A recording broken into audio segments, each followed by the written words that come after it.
जय श्री कृष्ण। मैं आपके लिए लेकर आया हूँ श्रीमद् भागवत गीता श्लोक 65 से आगे का। यदि आप हमारे चैनल पर नए हैं तो चैनल को सब्सक्राइब कर लें। तो शुरू करते हैं आगे की गीता। न कर्मणा मनारंभान नैष्कर्म्य पुरुषो वश्नुते न च सन्न्यसनादेव सिद्धिम समधिगच्छति। मनुष्य ना तो कर्मों का आरंभ किए बिना निष्कर्मता को यानी योग निष्ठा को प्राप्त होता है और न कर्मों के केवल त्याग मात्र से सिद्धि यानी सांख्य निष्ठा को ही प्राप्त होता है।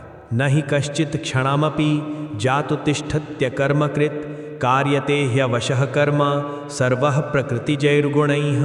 निस्संदेह कोई भी मनुष्य किसी भी काल में क्षण मात्र भी बिना कर्म किए नहीं रहता, क्योंकि सारा मनुष्य समुदाय प्रकृति जनित गुणों द्वारा परवश हुआ कर्म करने के लिए बाध्य किया जाता है। कर्म इंद्रियाणि संयम्य य आस्ते मनसा स्मरन् इंद्रियार्थान विमूढ़ात्मा मिथ्याचारः स उच्यते। जो मूढ़ बुद्धि मनुष्य समस्त इंद्रियों को हठपूर्वक ऊपर से रोककर मन से उन इंद्रियों के विषयों का चिंतन करता रहता है, वह मिथ्याचारी अर्थात दंभी कहा जाता है। जिस अवस्था को प्राप्त हुए पुरुष के कर्म अकर्म हो जाते हैं अर्थात फल उत्पन्न नहीं कर सकते, उस अवस्था का नाम निष्कर्मता है। यस्त्विन्द्रियाणि मनसा नियम्यारभते अर्जुन कर्मेन्द्रियैः कर्मयोगम असक्तः स विशिष्यते। किंतु हे अर्जुन, जो पुरुष मन से इंद्रियों को वश में करके अनासक्त हुआ समस्त इंद्रियों द्वारा कर्मयोग का आचरण करता है वही श्रेष्ठ है। नियतं कुरु कर्मत्वं कर्मजायो ह्यकर्मणः शरीर यात्रा पिचते न प्रसिद्धेद कर्मणः। तू शास्त्र विहित कर्तव्य कर्म कर, क्योंकि कर्म न करने की अपेक्षा कर्म करना श्रेष्ठ है, तथा कर्म न करने से तेरा शरीर निर्वाह भी नहीं सिद्ध होगा। यज्ञार्थात् कर्मणोऽन्यत्र लोकोऽयं कर्मबन्धनः तदर्थं कर्म कौन्तेय मुक्तः संगः समाचर। यज्ञ के निमित्त किए जाने वाले कर्मों से अतिरिक्त दूसरे कर्मों में लगा हुआ ही ये मनुष्य समुदाय कर्मों से बंधता है।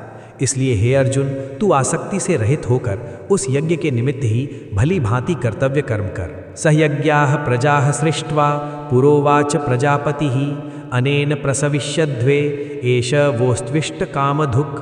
प्रजापति ब्रह्मा ने कल्प के आदि में यज्ञ सहित प्रजाओं को रचकर उनसे कहा कि तुम लोग इस यज्ञ के द्वारा वृद्धि को प्राप्त हो और ये यज्ञ तुम लोगों को इच्छित भोग प्रदान करने वाला हो। देवान् भावयतानेन ते देवाः भावयन्तु वः परस्परं भावयन्तः श्रेयः परममवाप्स्यथ। तुम लोग इस यज्ञ के द्वारा देवताओं को उन्नत करो और वे देवता तुम लोगों को उन्नत करें। इस प्रकार निस्वार्थ भाव से एक दूसरे को उन्नत करते हुए तुम लोग परम कल्याण को प्राप्त हो जाओगे। इष्टान् भोगान् हि वो देवाः दास्यन्ते यज्ञ भाविताः तैर्दत्तान् प्रदायेभ्यः यो भुक्तेस्तेन एव सः। यज्ञ से बचे हुए अन्न को खाने वाले श्रेष्ठ पुरुष सब पापों से मुक्त हो जाते हैं, और जो पापी लोग अपना शरीर पोषण करने के लिए ही अन्न पकाते हैं वे तो पाप को ही खाते हैं। आज के लिए बस इतना ही, आगे का भाग नेक्स्ट वीडियो में। यदि आप हमारे चैनल पर नए हैं तो चैनल को सब्सक्राइब कर लें।